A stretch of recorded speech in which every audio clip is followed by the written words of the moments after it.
ਸਾਡਾ ਪੰਜਾਬ ਨਸ਼ਿਆਂ ਨੇ ਖਤਮ ਕਰਤਾ। ਗੈਂਗ ਸੈਟਰ ਕਹਿ ਕੇ ਇਹਨਾਂ ਨੇ ਸਾਨੂੰ ਮਾਰਨਾ ਸ਼ੁਰੂ ਕਰਤਾ। ਧੀਆਂ ਭੈਣਾਂ ਦੀ ਸਾਡੀ ਬੇਪਤੀ ਇਹਨਾਂ ਨੇ ਕਰਨ ਲੱਗ ਕੇ ਬਾਹਰੋਂ ਆ ਕੇ ਇੱਥੇ ਪ੍ਰਵਾਸ ਹੋ ਗਿਆ। ਸਾਨੂੰ ਤਾਂ ਸਾਰੇ ਪਾਸੋਂ ਮਾਰੀ ਜਾਂਦੇ ਨੇ, ਕਿਹੜੇ ਪਾਸੋਂ ਨਹੀਂ ਮਾਰ ਪੈਂਦੀ।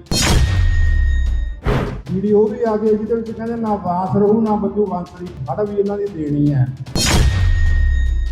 ਇਹ ਜਿਹੜੀ ਸਰਕਾਰ ਹੈ ਇਹਨਾਂ ਦੇ ਇਹੀ ਆ ਵੀ ਇਹ ਕਿਸੇ ਨਾ ਕਿਸੇ ਤਰੀਕੇ ਸਾਨੂੰ ਖਤਮ ਕਰਨ।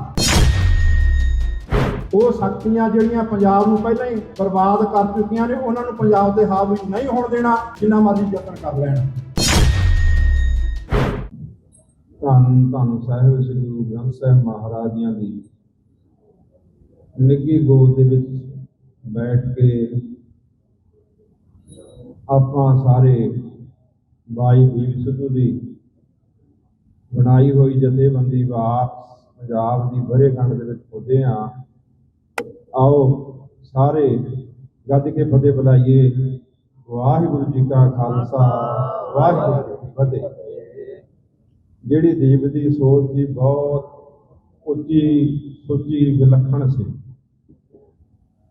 ਮੈਨੂੰ ਕਈ ਵਾਰੀ ਐਂ ਹੋ ਜਾਂਦਾ ਵੀ ਹਜੇ ਅਸੀਂ ਉਹਦੀ ਸੋਚ ਨੂੰ ਅਪਣਾਇਆ ਹੀ ਨਹੀਂ, ਅਸੀਂ ਉਹਦੀ ਸੋਚ ਵੱਲ ਤੁਰੇ ਹੀ ਨਹੀਂ ਹੈਗੇ। ਦਰਾਹੇ ਦੇ ਵਿੱਚ ਇੱਕ ਦਿਨ ਅਸੀਂ ਇਕੱਠੇ ਹੋਏ, ਉਸ ਵੇਲੇ ਇਲੈਕਸ਼ਨ ਦਾ ਐਲਾਨ ਹੋ ਚੁੱਕਿਆ ਸੀ। ਕਾਮਰੇਡ ਲਾਣੇ ਨੇ ਵੀ ਕਹਿਤਾ ਵੀ ਅਸੀਂ ਇਲੈਕਸ਼ਨਾਂ ਲੜਨੀਆਂ ਨੇ। ਖੜ ਕੇ ਦਰਾਹੇ ਦੇ ਵਿੱਚ ਉਹ ਗੱਡੀ ਜਿਹੜੀ ਦਾ ਐਕਸੀਡੈਂਟ ਹੋਇਆ, ਜੋ ਕਰਵਾਇਆ ਗਿਆ ਸਰਕਾਰ ਵੱਲੋਂ, ਉਹਦੇ ਵਿੱਚ ਹੀ ਬੈਠੇ ਸੀ ਇੱਕ ਮੈਂ ਤੇ ਇੱਕ ਦੀਪ।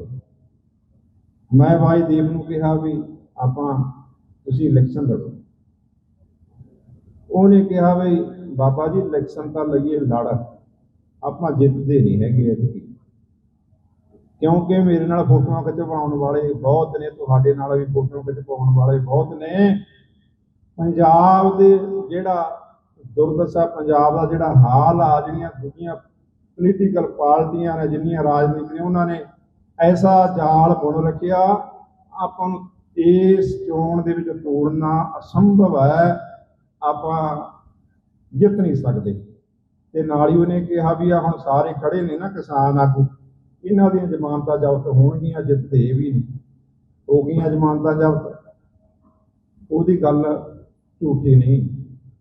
ਉਹਨੇ ਕਿਹਾ ਸੀ ਵੀ ਆਪਾਂ 2027 ਦੇ ਵਿੱਚ ਇੱਕ ਗਰਾਊਂਡ ਤਿਆਰ ਕਰਾਂਗੇ, ਇਲੈਕਸ਼ਨ ਲੜੀ ਜਾਊਗੀ, ਸਰਕਾਰ ਬਣਾਵਾਂਗੇ, ਜਿੱਤਾਂਗੇ। ਇਹ ਹੁਣ ਸਮਾਂ ਆ ਰਿਹਾ।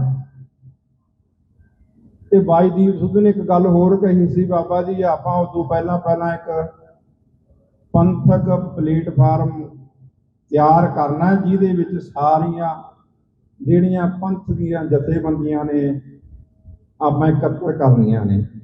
ਮੈਂ ਕਿਹਾ ਦੀਪ ਸਿੰਘ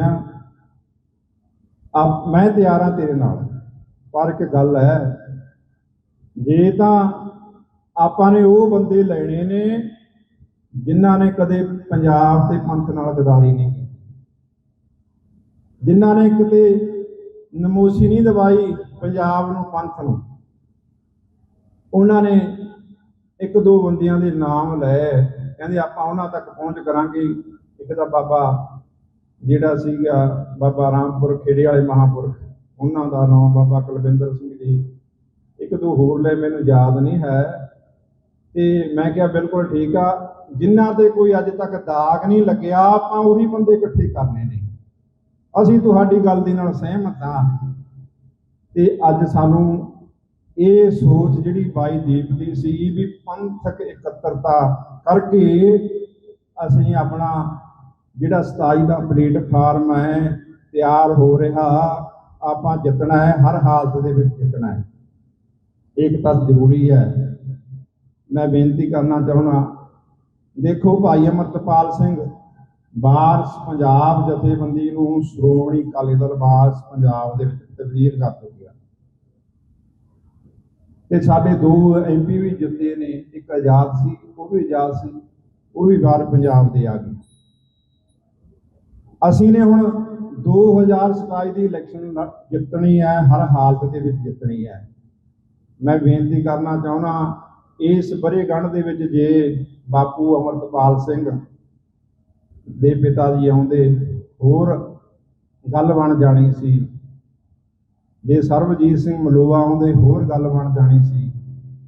ਅੱਜ ਇਹ ਮੀਡੀਆ ਜਿਹੜਾ ਇਹ ਦੂਰੀਆਂ ਵਧਾ ਦਿੰਦਾ ਹੈ, ਇਹਨਾਂ ਨੇ ਇਹੀ ਪੇਸ਼ ਕਰਨਾ ਵੀ ਇਹ ਦੋ ਧੜੇ ਹੋ ਗਏ। ਅਸੀਂ ਦੋ ਧੜਿਆਂ ਦੇ ਵਿੱਚ ਨਹੀਂ ਵੰਡਿਆ ਜਾਣਾ, ਅਸੀਂ ਇੱਕੋ ਹੀ ਰਹਿਣਾ। ਜਿਹੜੀ ਦੀਪ ਸਿੱਧੂ ਦੀ ਸੋਚ ਹੈ, ਜਿਹੜੀ ਉਹਦੀ ਅਸੀਂ ਉਹੀ ਅਪਣਾਉਣੀ ਆ ਵੀ ਇੱਕ ਇਹਦੇ ਵਿੱਚ ਰਹਿ ਕੇ ਅਸੀਂ ਨਾਲ ਰਹਿ ਕੇ ਦੀਪ ਦੀ ਜਿਹੜੀ ਸੋਚ ਹੈ ਉਹਨੂੰ ਬਰਕਰਾਰ ਰੱਖਣਾ ਹੈ। ਅਸੀਂ ਸੋਚ ਨੂੰ ਟੁੱਟਣ ਨਹੀਂ ਦੇਣਾ, ਸੋਚ ਨੂੰ ਖਤਮ ਨਹੀਂ ਹੋਣ ਦੇਣਾ ਹੈ। ਸਾਡੇ ਵਿੱਚ ਬਹੁਤ ਸਾਰੇ ਆ ਕੇ ਹਾਵੀ ਹੋ ਜਾਂਦੇ ਨੇ ਜਿਹੜੇ ਸਾਨੂੰ ਅੱਡੋ ਪਾਟ ਕਰਨਾ ਚਾਹੁੰਦੇ ਨੇ, ਪਰ ਅਸੀਂ ਨਹੀਂ ਹੋਣਾ। ਅਸੀਂ ਇਕੱਤਰ ਰਹਿ ਕੇ ਆਪਣੇ ਸੱਚ ਦੀ ਆਵਾਜ਼ ਬੁਲੰਦ ਕਰਨੀ ਹੈ। ਮੈਂ ਜਦੋਂ ਵੀ ਬੋਲਦਾ ਹੀ ਕਹਿਣਾ ਵੀ ਮੈਨੂੰ ਕਿਸੇ ਅਹੁਦੇ ਦੀ ਲੋੜ ਨਹੀਂ ਹੈ, ਮੈਂ ਨਹੀਂ ਐਮਐਲਏ ਬਣਨਾ, ਨਾ ਮੈਂ ਇਲੈਕਸ਼ਨ ਲੜਨੀ ਹੈ ਸ਼੍ਰੋਮਣੀ ਕਮੇਟੀ ਦੀ, ਨਾ ਹੋਰ ਕਿਸੇ ਪ੍ਰਧਾਨਗੀ ਦੀ ਸਾਨੂੰ ਚਾਹ ਵਾ। ਅਸੀਂ ਤਾਂ ਪੰਥ ਦੇ ਕੂਕਰ ਨੁਮਾਇੰਦੇ ਬਣ ਕੇ ਅਸੀਂ ਹੋਕਾ ਦੇਣਾ। ਹੁਣ ਅਸੀਂ ਬਿਲਕੁਲ ਜਿਹੜੀ ਇਲੈਕਸ਼ਨ ਹੈ ਕਾਮਯਾਬੀ ਵੱਲ ਵਧੇ ਹੋਏ ਆ, ਕਾਮਯਾਬੀ ਸਾਡੇ ਪੈਰਾਂ ਦੇ ਵਿੱਚ ਪਈ ਹੈ। ਅਸੀਂ ਇਕੱਤਰ ਹੋ ਕੇ ਚੱਲਣਾ ਹੈ। ਜੋ ਤੁਸੀਂ ਪ੍ਰੋਗਰਾਮ ਦਿੱਤਾ ਅਸੀਂ ਉਹਦੇ ਨਾਲ ਸਹਿਮਤ ਹਾਂ, ਸਾਰੇ ਇਕੱਤਰ ਹੋ ਕੇ ਤੁਰੀਏ। ਭਾਈ ਜਗਤਾਰ ਸਿੰਘ ਹਵਾਰਾ ਦੀ ਮਾਤਾ ਜੀ ਜਿਹੜੇ 4 ਸਾਲ ਬਾਅਦ ਆਏ ਨੇ, ਅੱਜ ਸਾਰੇ ਉੱਥੇ ਜਾ ਰਹੇ ਨੇ। ਤੇ ਬੰਦੀ ਸਿੰਘਾਂ ਦੀ ਰਿਹਾਈ ਦੇ ਮੁੱਦੇ ਨੂੰ ਲੈ ਕੇ ਦੀਪ ਸਿੱਧੂ ਦੀ ਸੋਚ ਨੂੰ ਲੈ ਕੇ ਇੱਕ ਐਸਾ ਪ੍ਰੋਗਰਾਮ ਇਕੱਤਰ ਹੋ ਕੇ ਤੁਰੀਏ ਜਿਹਦੇ ਨਾਲ ਜਿਹੜੇ ਪੰਜਾਬ ਨੂੰ ਬਰਬਾਦ ਕੀਤਾ ਜਿਨ੍ਹਾਂ ਨੇ, ਉਹਨਾਂ ਨੂੰ ਪਛਾੜਨਾ ਹੈ। ਜੇ ਤੁਸੀਂ ਇਕੱਤਰ ਹੋ ਕੇ ਨਾ ਚੱਲੇ, ਅੱਜ ਜਿਨ੍ਹਾਂ ਨੇ ਪੰਜਾਬ ਨੂੰ ਬਰਬਾਦ ਕੀਤਾ ਹੈ, ਜਿਨ੍ਹਾਂ ਨੇ ਗੁਰੂ ਗ੍ਰੰਥ ਸਾਹਿਬ ਮਹਾਰਾਜ ਦੀਆਂ ਬੇਅਦਬੀਆਂ ਕਰਾਈਆਂ, ਸੌਦਾ ਸਾਹਿਬ ਨੂੰ ਮਾਫੀ ਦਿੱਤੀ, ਬੇਅਦਬੀਆਂ ਕਰਨ ਵਾਲੇ ਦੋਸ਼ੀਆਂ ਦੇ ਉੱਤੇ ਗੋਲੀਆਂ ਚਲਾਈਆਂ, ਇੱਕ ਗੱਲ ਯਾਦ ਰੱਖਿਓ, ਜੇ ਤੁਸੀਂ ਇਕੱਤਰ ਹੋ ਕੇ ਨਾ ਚੱਲੇ ਉਹ ਦੁਬਾਰੇ ਫਿਰ ਪੰਜਾਬ ਦੇ ਕਾਬਜ ਹੋਣਗੇ। ਫਿਰ ਆਹੀ ਇੱਕ ਸਾਡੇ ਕੋਲ ਸਮਾਂ ਹੈ, ਜੇ ਅਸੀਂ ਇਕੱਤਰ ਹੋ ਕੇ ਚੱਲਾਂਗੇ।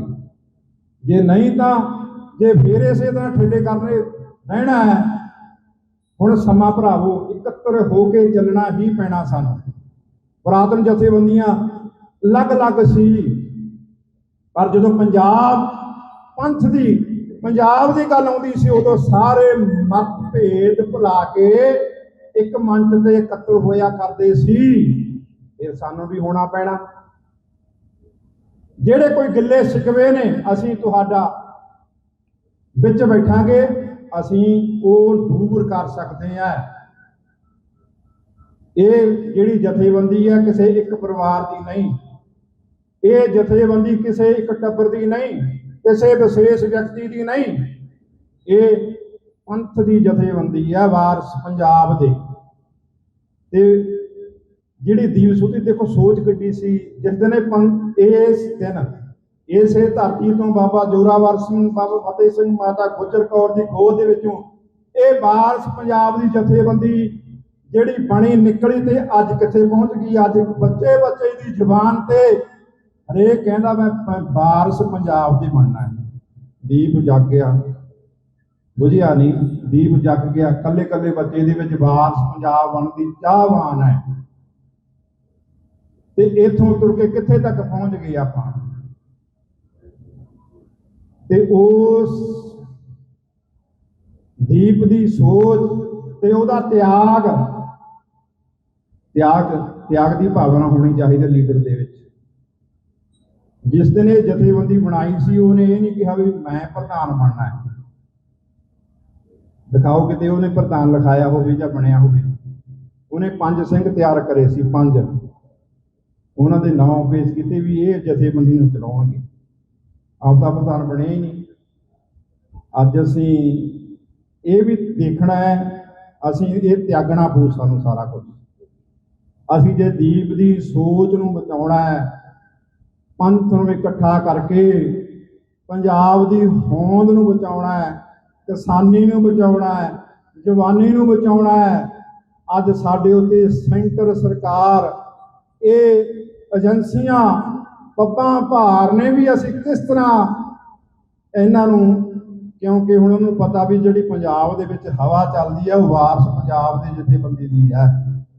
ਇਸ ਟਾਈਮ ਜੇ ਅਸੀਂ ਇਸ ਨੌਜਵਾਨਾਂ ਦੇ ਵੇਗ ਨੂੰ ਨਾ ਪਛਾਣਿਆ, ਫਿਰ ਸਾਡੇ ਵਰਗਾ ਮੂਰਖ ਕੌਣ ਹੋਊਗਾ।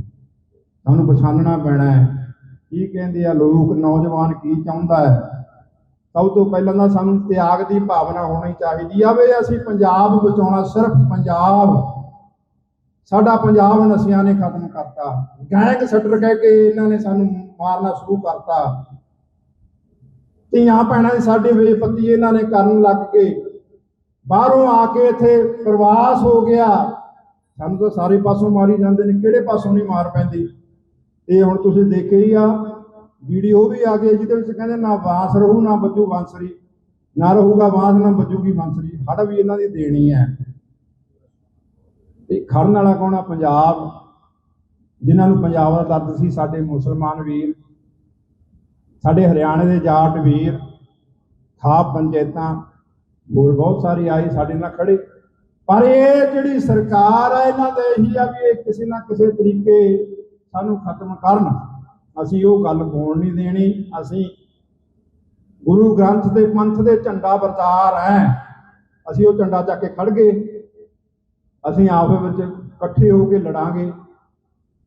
ਉਹ ਸ਼ਕਤੀਆਂ ਜਿਹੜੀਆਂ ਪੰਜਾਬ ਨੂੰ ਪਹਿਲਾਂ ਹੀ ਬਰਬਾਦ ਕਰ ਚੁੱਕੀਆਂ ਨੇ, ਉਹਨਾਂ ਨੂੰ ਪੰਜਾਬ ਤੇ ਹਾਵੀ ਨਹੀਂ ਹੋਣ ਦੇਣਾ, ਜਿੰਨਾ ਮਰਜ਼ੀ ਯਤਨ ਕਰ ਲੈਣ। ਇਹ ਤੁਹਾਡੇ ਏਕਤਾ ਦੇ ਨਾਲ ਸੰਭਵ ਹੈ। ਪੰਜਾਬ ਦੇ ਬਹੁਤ ਪੰਥ ਦਰਦੀ ਬੈਠੇ ਨੇ, ਜਿਨ੍ਹਾਂ ਦੇ ਮਨਾਂ ਦੇ ਵਿੱਚ ਦਰਦ ਹੈ